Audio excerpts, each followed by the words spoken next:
Welcome everybody to another video of Vital Addict, and today I'm going to give you a review of the film Becoming Led Zeppelin, which I saw yesterday in IMAX screen and magnificent sound. But before I get into this, please don't forget to hit the like button, comment on this video, share this video, and if you still haven't, please subscribe to this channel and hit the notification bell for updates. Okay, so with that out of the way, it's a long time coming to see a documentary film on the band Led Zeppelin. And this is one, of course, which is an official, I would say, release where they are telling their story, right? And I mean, we've heard so many things, and there's so many bugs, whether it's Hammer of the Gods or, someone else's, observation of the band, but just to hear it from themselves is finally, a dream come true. This is sort of just like the anthology Beatles documentary where we got to hear their story from the remaining members of the Beatles. And so you do have the remaining members of Led Zeppelin, Robert Plant, Jimmy Page, John Paul Jones, and some unheard interview um, of John Bonham from this time of these two albums, because it chronicles these two albums, Zeppelin 1 and Zeppelin 2. So it's Becoming Led Zeppelin and how they formed and how it took off. And some of the best moments of this film for me is when the members get to hear John Bonham speak, because they're all telling the story, and they'll be asked. It seems like they'll be asked a question, and they're all kind of, sharing on it, and then you'll see the members like hear John Bonham's take on what was going on, and they're just like, "Wow, there's John Bonham. We haven't heard him in so long," and it's kind of bittersweet. It's really cool, and I would have to say the premise of this movie is the music, because when Bernard McMahon, who's a filmmaker, approached Jimmy Page, he said, well, here's the storyboard, because Jimmy Page has been approached, doing a film about Led Zeppelin for years, and he just kept on turning them down. But for this one, he said, wow, I like the way this is presented, and, the main emphasis is the music, because without Led Zeppelin's music, there is no Led Zeppelin, and that's what makes Led Zeppelin special. They're trying to, separate the players from what is actually magical. And so when they talk about these songs from, especially like the first album, and how they got together and everything, for example, Babe, I'm Gonna Leave You, that song was put together when Jimmy Page invited Robert Plant to his house. Robert Plant was homeless, and he was doing some odd bands and everything, and he was suggested from a friend, a mutual friend, and Peter Grant and Jimmy Page are trying to form this band because Jimmy Page just left the Yardbirds. It broke up, and Peter Grant was the manager of that band, and so they find Jimmy Page finds Robert Plant, and so Robert Plant's at his house. They're going through their record collection, and they talk about all these kinds of different things they're into. All the members are into different kinds of music, which is really cool to find out. And just to one thing I like to get out of rock documentaries, or just documentaries in general, coming into a film and coming out with information I didn't know about the band, and I did get, some information that, wow, that's really cool. And one of the things was Jimmy Page played Joan Baez's Babe, I'm Gonna Leave You to Robert Plant, and he says, oh, I got my own little, arrangement. Would you care to sing on it? And, he played it and everything, and he said it was just perfect.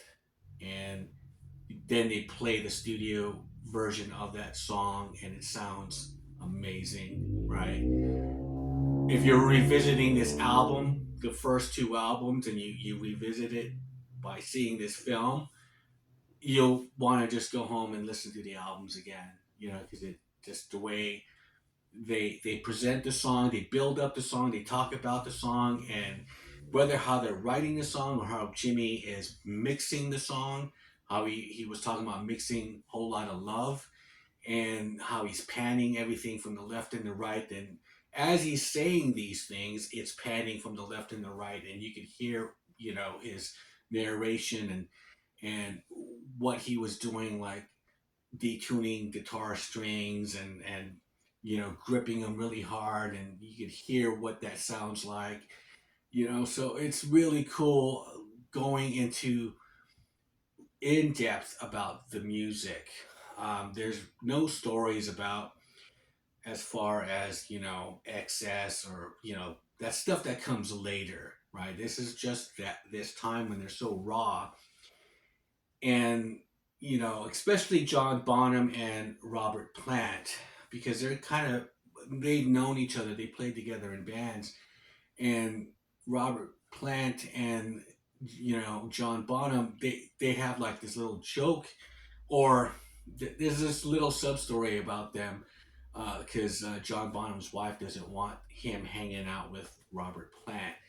And then when Robert Plant is telling John Bonham, hey, do you want to continue playing psychedelic folk, or do you want to get on board with this? And because Jimmy Page is pretty, he's known already. He's in the Yardbirds. And so you're going to want to be playing in this little band, or, get with this guy, and, he's going to take us somewhere, and that's that relationship is very solid. And that's the thing that I've also learned in this movie, that while this was happening in the early stages of the band, they didn't really get to bond as much. Well, with John Paul Jones and Jimmy Page, they've been session heads. They've just been musicians in recording studios, and they know how this works. So it's kind of like business for them. Um, However, with Robert Plant and John Bonham, because there was a friendship, and later on, as they broke up, when after John Bonham's death, you could see why Robert Plant always said, "There's no Bonzo. Led Zeppelin can't continue."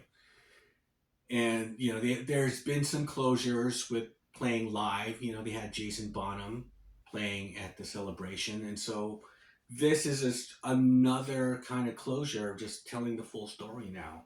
And so you get to know the relationship of Plant and Bonham more, how they were really close, which is really cool.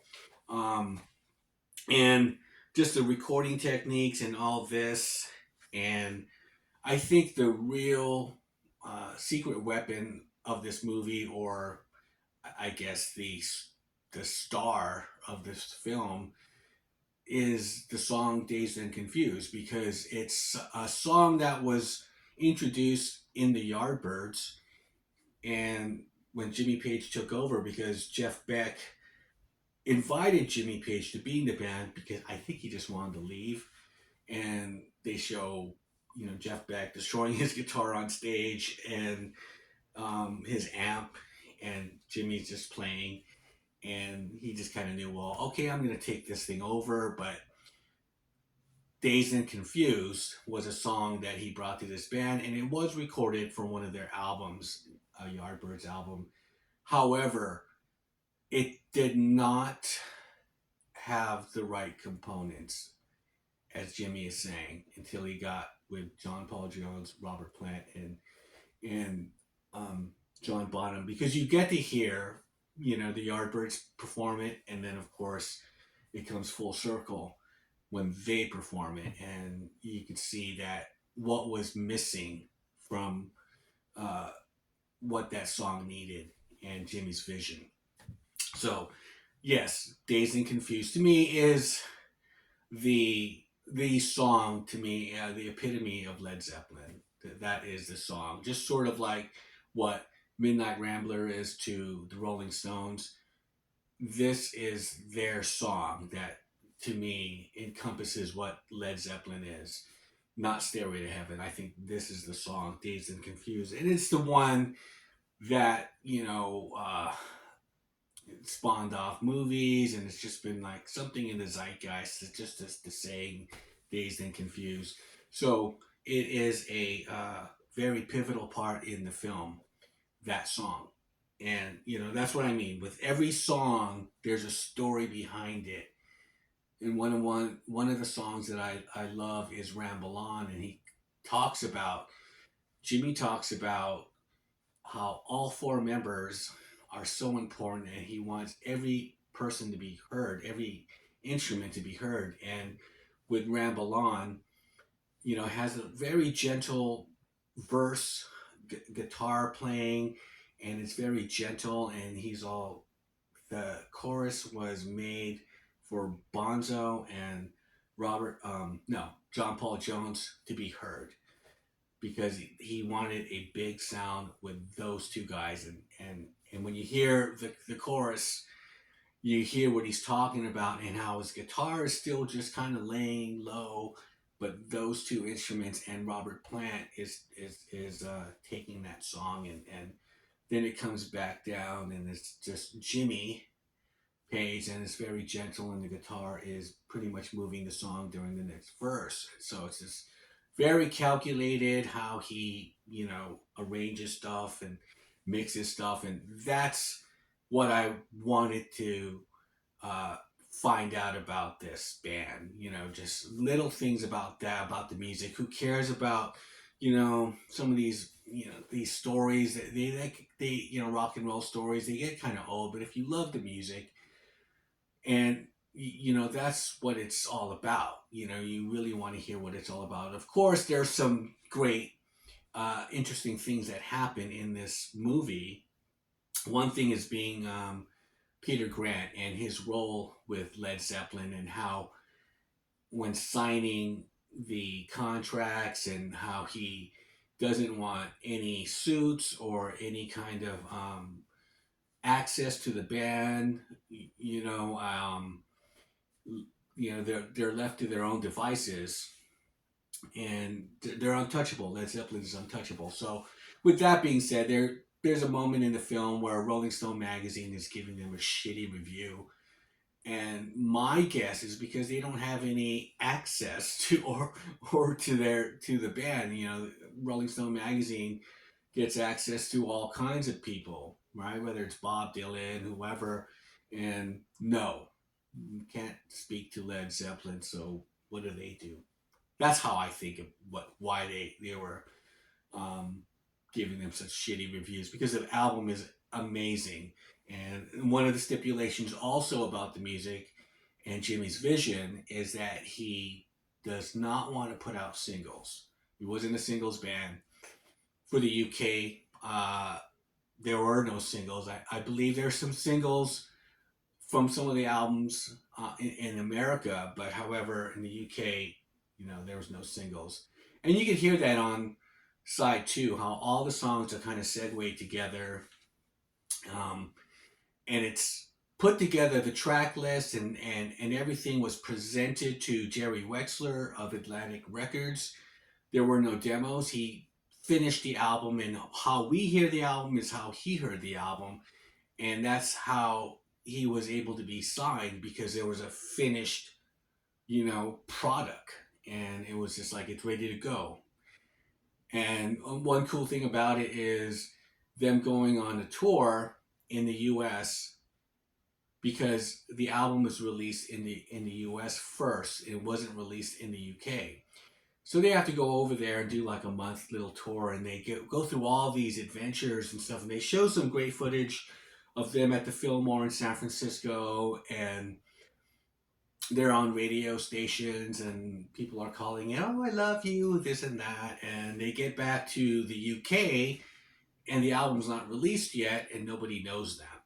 And so, Robert Plant is talking about like, wow, we came back, and we're just like, wasn't that cool? And but nobody knows who they are in the UK still. It's crickets. And but of course that will change. But it's just a really cool story that was part of their history in the early days of how they went through that. And of course, by the time we get to the second album, and they play at Royal Albert Hall, which of course is on here. And a lot of the performances on here are in the film, but like I said, it's built up though. Um, because you see these performances. I've seen these performances so many times. Or when you see it on the big screen and you hear a story behind it, why they're playing here or what's going on in that Denmark black and white performance is their first performance ever. And they've just been together for a month and they're 20 years old. And so you're getting all this information. And then when you hear them, and it's just like, wow, they just blow your mind. They're that this tight and they're this good. And you can see John Bonham like just continually looking over and seeing Page, because Page is the director of this band, and it's very, very tight. And how could it be so tight and so soon? They just meshed.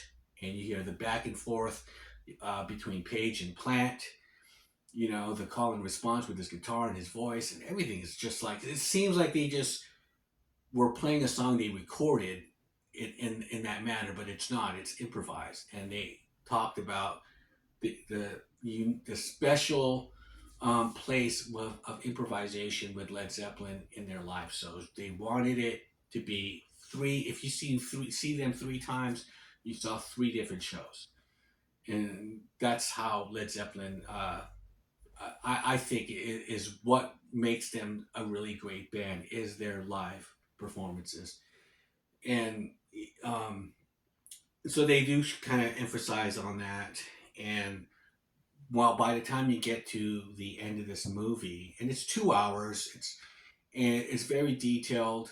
Like I said, regarding these first two albums and the members and everything, you kind of want more as far as like, are they going to make another movie, for the next albums? Because it was really well made how they, you know, just done these two albums, and they spoke about these two albums, and it seemed like it will probably continue. There is like a lot of footage. I know that they filmed of the interviews. It was like 8 hours of these members talking about Led Zeppelin's history. So maybe that there's going to be another film, and hopefully they'll put out the soundtrack to this on vinyl. Would be nice, and that's something to look forward to. But I would give this film an 8.5. Um, I think the 1 out of 10. Uh, the only thing that I found irritating was that they would recycle some of the same footage of the French television performance, which was the poster you see where they're playing communication breakdown in French TV, and it's at that time they had like a monitor difficulty, and the sound, they couldn't control the sound of the mics or anything, and so that's when they decided not to play or perform for television ever again. It was because of that performance. But they keep on showing that performance, whether they put like some different color scheme over it, and while there's a different narration about something, or a studio track being played, and I was just like, come on. It was getting kind of lazy, and especially when they would play a live, they'd have a live song of something that's not released on here, but they will try to mesh it with footage from here, like from the Royal Albert Hall concert. So you could hear a song, like, say, for example, they're playing the Lemon song, but they're using Moby Dick. They'll show John Bonham playing Moby Dick from that concert. I'm like, no, I've seen this. That why are you doing that? You're getting kind of lazy. You know what I mean? So I mean, just little things like that. But as far as like the information, like I said, and one of the things is finding out that the guitar that Jeff Beck gave Jimmy Page, where he's playing all these songs like Dazed and Confused and those performances, and he painted that guitar, the guitar that he painted, that Telecaster, that was given to him by Jeff Beck. Okay, I didn't know that. That's cool. One thing I wanted to know, which he didn't talk about, was the bow. Where did he come up with that? There's been talk that because he has worked in the studio with a lot of orchestras and musicians and whatnot, and somebody from the orchestra said, "Hey, why don't you try playing with a bow? Play your guitar with a bow." But it's not said from them. I mean, it's just sort of just hearsay. So I mean, I think that would have been cool just to know something about that, like how that happened. They did talk about where they got the name from, which we all have heard that it's from Keith Moon from The Who. But all in all, I mean, I was satisfied. I was satisfied with the performances and just getting the information about the music and a little insight on who the band was. Robert Plant being homeless. There's some little things that are really cool. So I give it an 8.5. If you've seen the film, let me know. Leave me a comment below what your thoughts are. Do you think there should be a continuation and make some more uh, documentaries continuing this story? I believe they should. However, it can work as a standalone film because it's called Becoming Led Zeppelin, and that's all it's about. So it could just end right there. But I think we ought to know, right, as fans, the rest of the story. And since they did sit down there for a while and spoke about Led Zeppelin, hopefully they'll keep on continuing with this story. And with that, I'll shut up and I'll see you guys on the next one. Bye.